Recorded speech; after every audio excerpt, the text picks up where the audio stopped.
Just after midnight, the surf at Bondi was black glass under a sliver of moon. At 12:31 a.m., a single flare lit the water, and a man's body drifted in on the next wave, face down, wrists bound. No footprints on the sand. No boat on the horizon. By sunrise, every cop in Sydney knew the killer had planned this tide to the minute. Someone local, someone watching. The body on the tide. The moon hung like a clipped thumbnail over Bondi, casting a faint silver wash across the winter surf.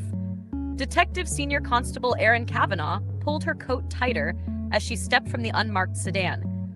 The cold hit her cheeks the way a slap wakes you from a dream. She'd been called out of bed at 1:07 a.m., a possible drowning, the duty officer had said. But drownings don't usually come with zip-tied wrists. Floodlights threw long, crooked shadows across the sand. Uniforms moved like slow ghosts, marking off the scene with blue and white tape. Beyond them, the Pacific rolled in, indifferent and endless. "Morning, Detective," Constable Philo greeted, his breath a pale mist. "Male, early 30s maybe. Pulled in about 40 minutes ago. No ID." Erin crouched beside the body. The man's face was slack, lips bluish, dark hair plastered to his forehead.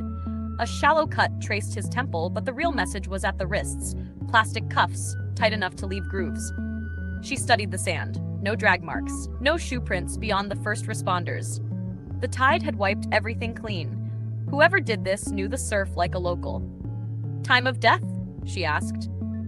"Dr. Chen's on her way," Philo said. "But water temp's about 15 degrees. Couldn't have been floating long." Erin stood and scanned the horizon. Nothing but black water and the faint lights of a cargo ship far offshore. Whoever had dumped the body hadn't come by foot. A shout from near the rock pool broke her thoughts. Another constable jogged over, holding a small waterproof satchel. "Found this wedged between the rocks," he said. Inside was a single object, a waterproof burner phone, screen dark. No SIM card. Erin pocketed it. "Bag it anyway.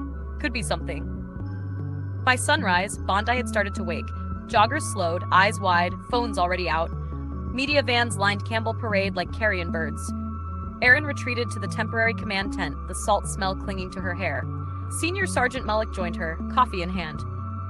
"Coast Guard reports no vessels logged in or out between midnight and 2, he said. "Harbor cams show nothing." "So someone knows these tides," Erin replied. "Dumped him just before the ebb, let the current push him in right on schedule." Mullick frowned. "Sounds planned." "It was," she said. At 8 a.m., Dr. Chen confirmed what Erin already suspected. "Death by blunt force trauma," the pathologist said, pointing to a hairline fracture on the victim's skull. "Post-mortem immersion. He was dead before he hit the water." The day stretched. Erin took statements, reviewed CCTV from every cafe and petrol station along the eastern beaches. Nothing. Whoever the man was, he'd been erased before he ever washed up. It wasn't until late afternoon that a clue surfaced. Literally. A lifeguard radioed in from the northern end of the beach. A torn scrap of fabric tangled in a kelp cluster. Navy canvas stenciled with 2 faded letters, G.O. Erin turned the patch over in her gloved hand. Could be anything, a duffel bag, a jacket, but it felt deliberate, like a signature. Back at the station, she spread the evidence on the incident board. Body, male, early 30s. Zip-tied wrists. Burner phone, no SIM. Fabric scrap marked G.O. The letters nagged at her. She'd heard them before. Maybe in a briefing months back, like when the organized crime unit mentioned a smuggling outfit calling themselves Ghost Ocean. A crew so careful, no one had ever caught them on water or land. Erin stared at the board until the fluorescent lights buzzed to life overhead. If Ghost Ocean had finally made a mistake, this was it. But something deeper unsettled her. A prickling sense that the killer wasn't just erasing a victim. He was sending a message. And from the precision of the tide, the clean sand, the burner phone, that message was personal. Ripples.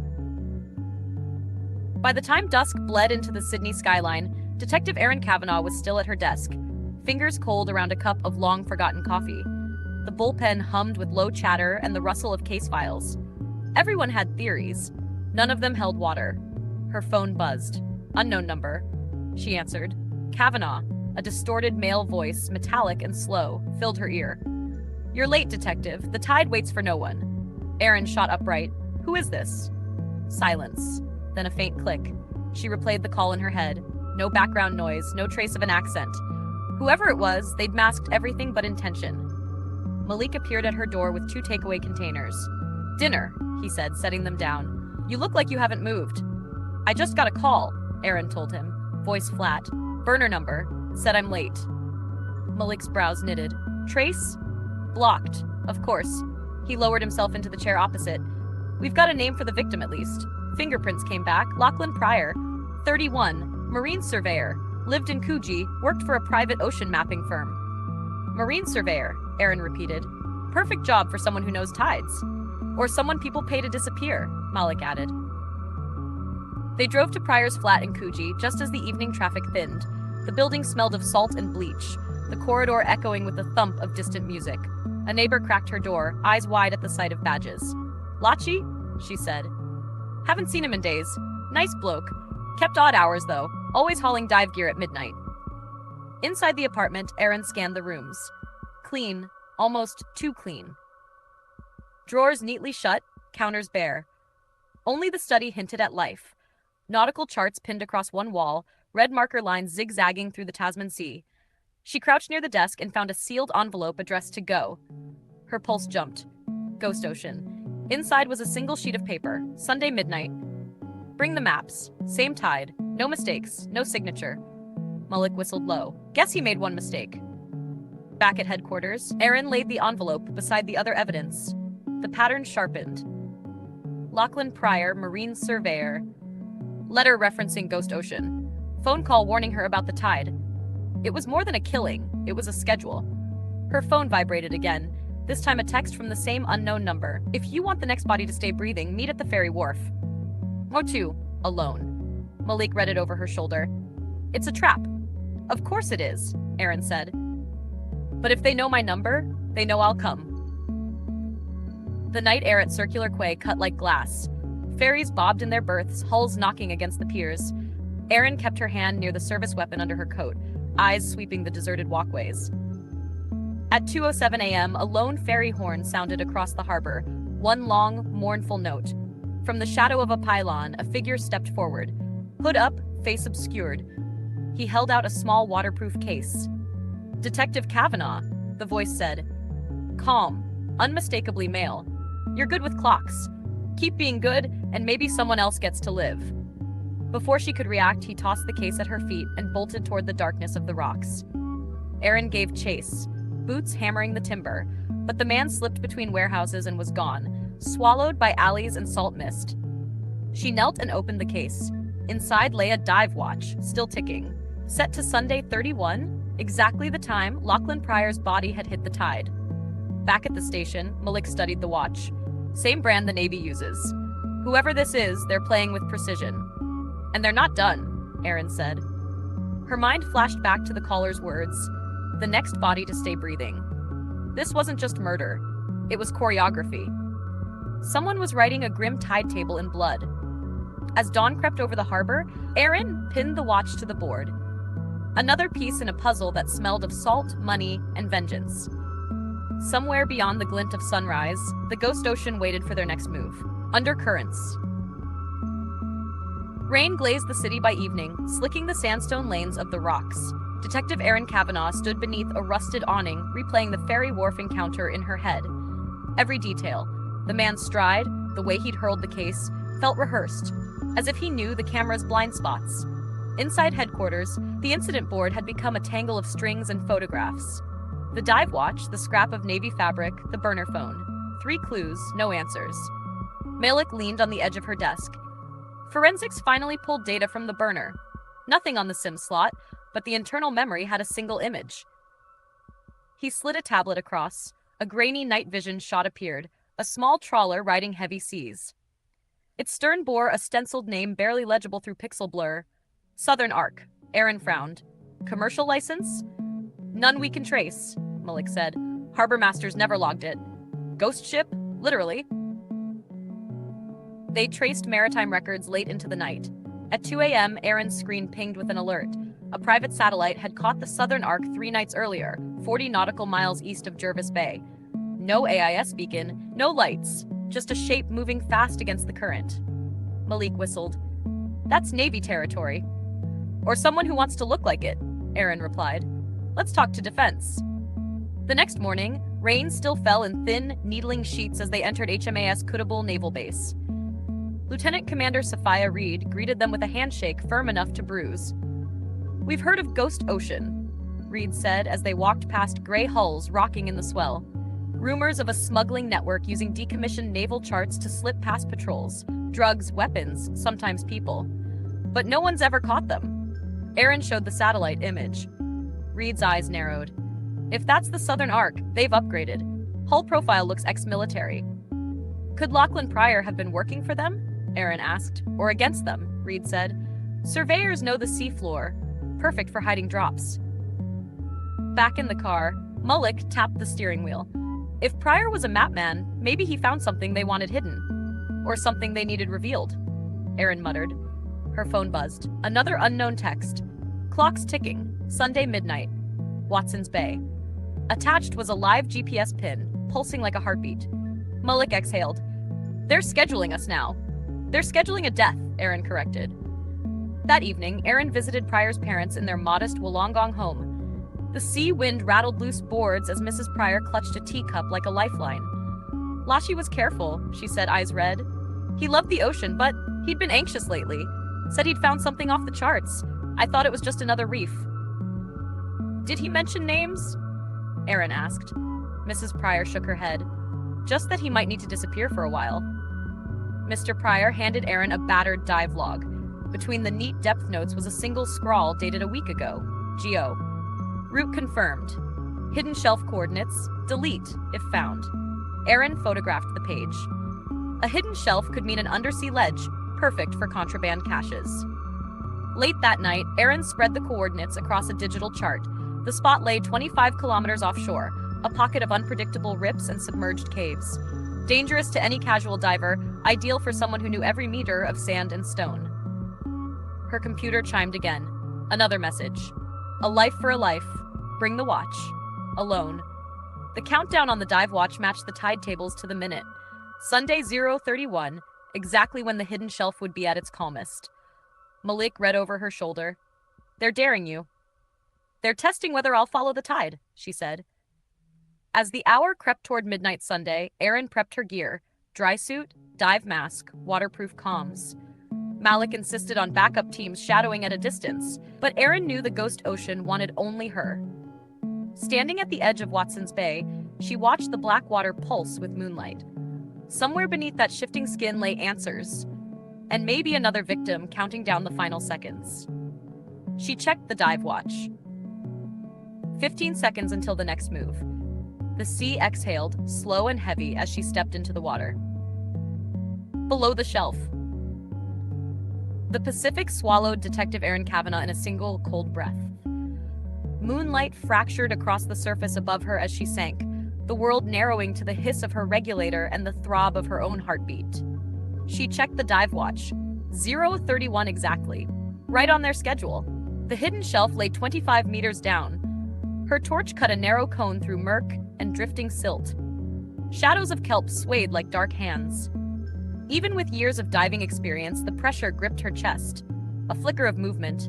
She swung the light and froze. A rope descended from somewhere in the black, anchored to a metal crate wedged into the rock ledge. Stenciled across its side, Southern Arc. Erin's pulse hammered. She unclipped her camera to snap photos when a second light pierced the gloom. Another diver. The figure glided closer, sleek in a matte wetsuit, visor reflecting her beam. He raised a finger to his mask in a silent command. Don't speak. Before she could react, he unclipped a waterproof pouch from the crate and pushed it into her hands. Then he pointed upward, a sharp jerk of the head, and disappeared into the dark beyond the shelf. Breaking the surface, Erin dragged herself onto a slick rock ledge. The pouch was heavy, sealed tight. Inside, a hard drive, a rolled nautical chart, and a laminated card printed with 3 stark words, Next tide. Alone. As she caught her breath, the water around her shimmered with faint light. Headlamps. Malik's backup team was closing in. Detective, a voice called. You good? I'm fine, she shouted, tucking the pouch inside her suit. But we're not alone out here. Back at headquarters, technicians crowded the evidence lab.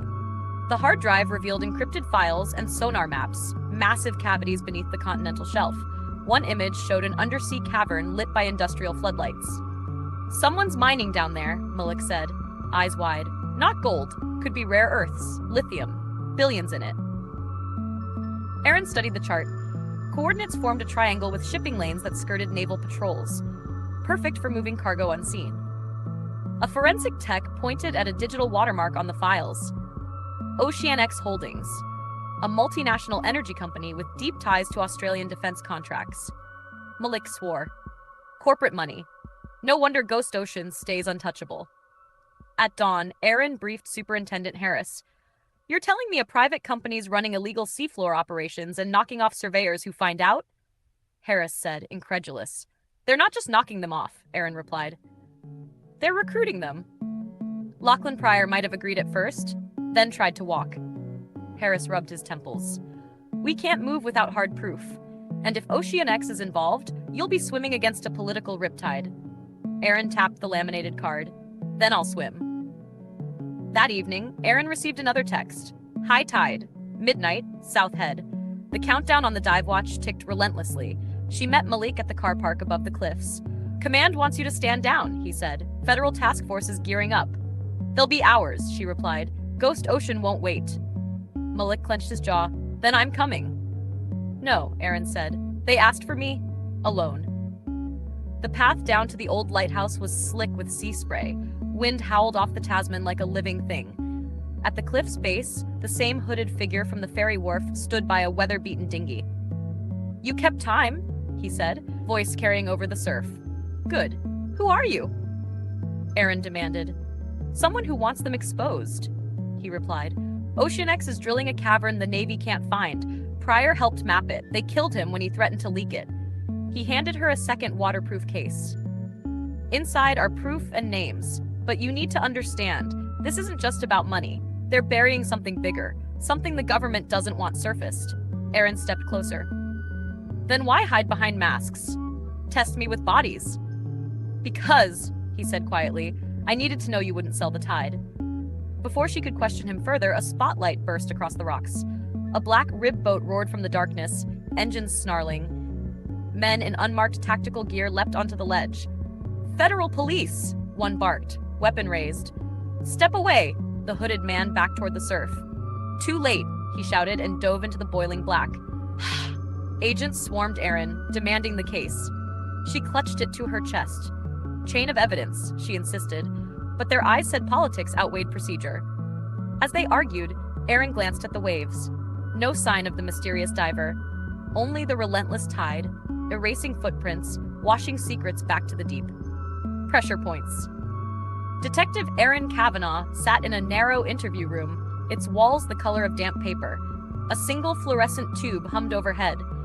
Across the table, two federal agents in dark suits leafed through the waterproof case she'd risked her life to retrieve. The taller agent, Barnes, finally looked up. These files are classified now, he said. National security. You'll release them to Canberra. Erin's jaw tightened. They're evidence in a homicide.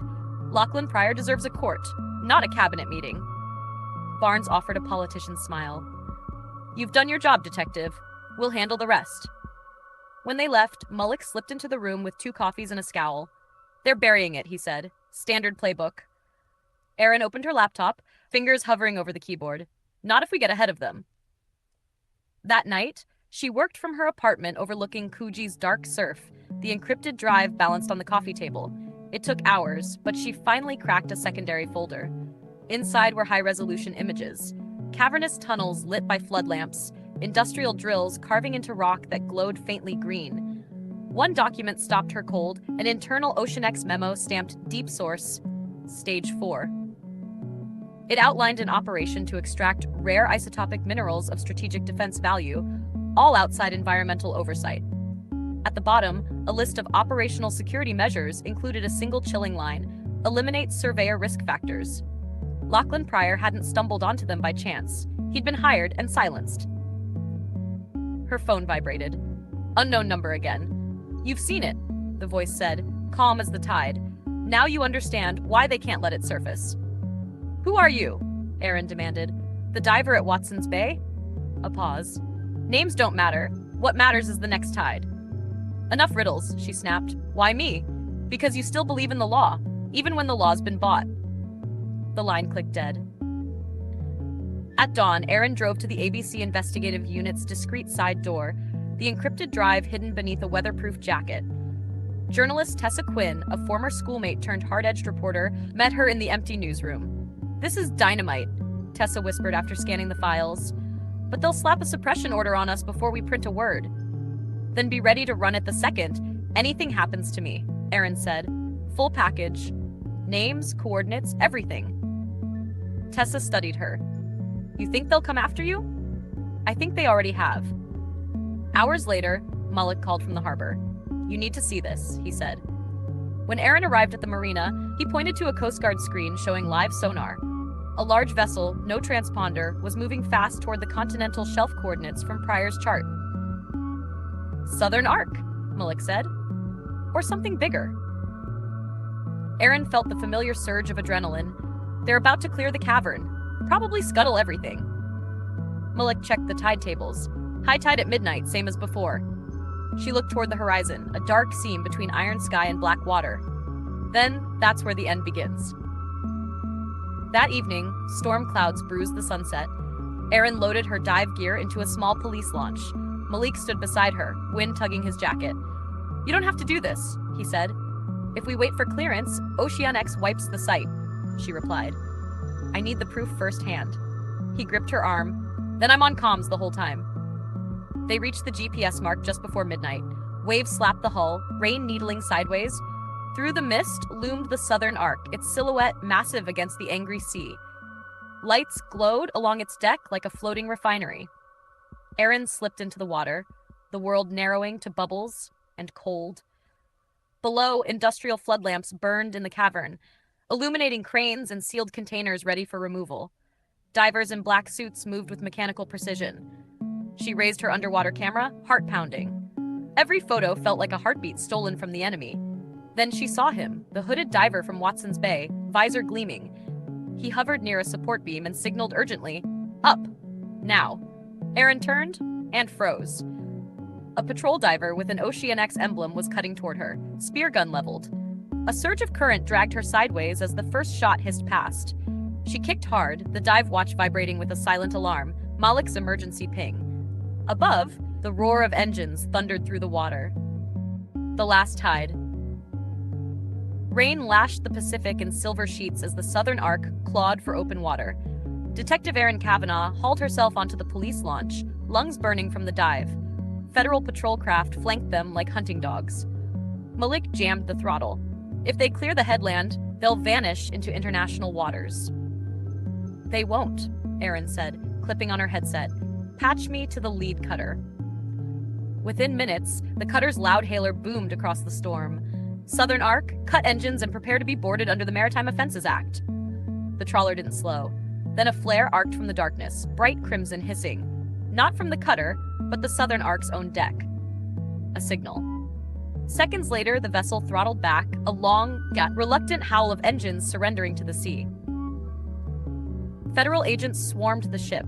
Erin followed, boots slick on salt-washed steel. The deck smelled of diesel and ozone. Containers the size of rail cars squatted beneath tarps, each stamped with the Oceanx logo. Barnes, the tall federal agent who'd tried to bury her evidence days earlier, emerged from the bridge. His immaculate suit was now soaked, his face a storm of anger. You were ordered off this case, detective. And yet here we are, Erin said, meeting his glare. Where's the captain? Detained, along with a dozen crew who claimed diplomatic immunity. Barnes lowered his voice. This is bigger than you realize. I realize enough, she shot back. Illegal extraction of strategic minerals, homicide, obstruction. Bigger doesn't mean untouchable. Barnes said nothing, jaw tight. Below deck, Erin found the hidden cavern entrance, a gaping steel hatch leading down to submersible bays. Floodlights illuminated industrial drills still wet from the sea. Crates of rare earth ore glowed faintly green under UV inspection. And waiting at the base of the ramp stood the hooded diver. He pulled back his mask. Salt-streaked hair, sharp eyes. Lieutenant Commander Sophia Reed, the Navy liaison who'd briefed Erin days earlier. Erin's stomach lurched. You? Reed gave a small, weary nod. Couldn't risk telling you. Too many in defense are paid off. I needed someone outside the chain of command.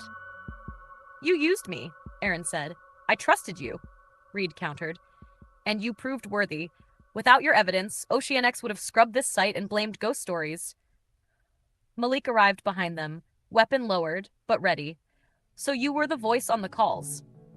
Reed didn't flinch. We call ourselves Ghost Ocean because we work where no radar sees. I'm not proud of the theater, but it brought you here, and the world will listen now. By dawn, the storm had passed, and the horizon blushed pale gold. News helicopters thudded overhead. Tessa Quinn's expose hit national airwaves at 6 a.m., the encrypted drive and photographs already mirrored to servers worldwide. Rare earth heist in Australian waters. Government complicity. Alleged blared across screens. Politicians scrambled. Oceanix executives were detained at Sydney Airport within hours. International markets convulsed. Barnes cornered Erin on the quay, eyes rimmed red from a sleepless night. You realize what you've unleashed? Treaties will crumble. Allies will demand answers. Good, Erin said. Maybe answers will save lives. 2 weeks later, Erin walked Bondi Beach at dawn. The same tide that had first carried Lachlan Pryor to shore, now a calm shimmer of pewter. A makeshift memorial of shells and flowers marked the spot. She placed a single white protea there, the sea breeze lifting her hair. Malik joined her with 2 takeaway coffees.